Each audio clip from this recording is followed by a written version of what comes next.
you're known for being overweight. In Yeah. fact, I think that's your YouTube name, overweight. I think. Yeah. Um, at what point that you can remember did that become an issue for you? I think when I was 3 or 4 years old, I wasn't too fat.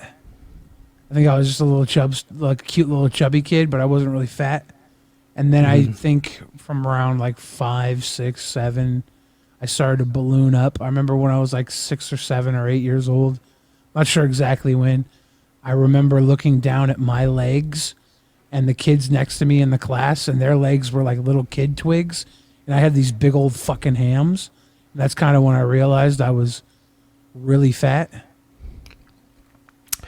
So did it coincide with you didn't know anything about the crack at this time, but would you say it was probably around the time that began? Like, were there changes in the house possibly Yeah, that may there were have changes. that There you was a lot noticed of that changes. Yeah, may have led to you possibly going to food or yeah, there was probably some sort of trauma, and I was like a very worried little kid.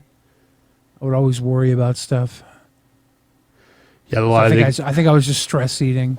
yeah like a lot of anxiety. What were you worried about back then at that time? My dad was moody and would yell and scream a lot, and I think as a little kid, I felt like it was always at me, even though it probably had very little to do with me. But I just internalized it, and there was some other things that went down with family. I think there was some heavy depression clouded over the house through all this, and I think it transcended into me. It just became like depression by proxy, childhood depression. I don't know. But you probably didn't feel depressed. You probably have always felt that way, so it's just like a normal feeling to you, right? So Yeah, yeah. yeah. So I guess around the time you start kindergarten, you're already probably bigger than the other kids. At what point do people start treating you differently, like right off the bat, or maybe even Um, before then? Were there kids before? Because see, I was also a fat kid, and I didn't have any yeah, brothers or sisters, so I didn't really realize I was fat till I went to school. You know what I mean? But you may have yeah, already known that before you even went to school. So I don't know, man.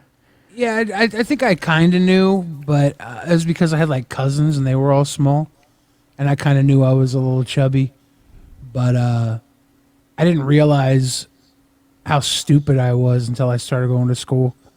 I was like like I didn't have friends, so the only people I would really hang out with was my cousins, and I think that we were all family, so we kind of just fit in. And when that kind of broke out, and I had all these other kids around, I really realized I was like just a dumb fat kid for like a while. It took me a while to get over that.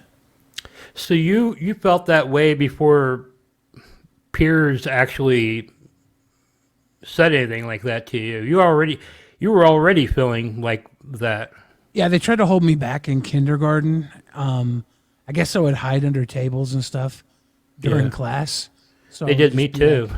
yeah, I would just be like cubbied up under the fucking table eating paste or something. I don't know. Yeah, I couldn't skip. They were trying to hold me Yeah. back in kindergarten because I couldn't skip. And you know what? I still cannot skip. I do Really? sort of like, yeah, it's kind of like when I skip, it's kind of like doing like a riding a pony type of How motion. the like a side saddle? Yeah, How they gonna hold you back for not being able to skip? That's stupid. I don't know. But my parents were like, no, and they rushed me in, and I was pretty Yeah. much fucked from that point. I think I probably should have been. Maybe the skipping had a lot more to do because I was fucked after that. So I remember when they told my dad they wanted to hold me back. He was like, "He's already bigger than all the kids this year. You hold him back, he's gonna be fucking gigantic." No, you push him through.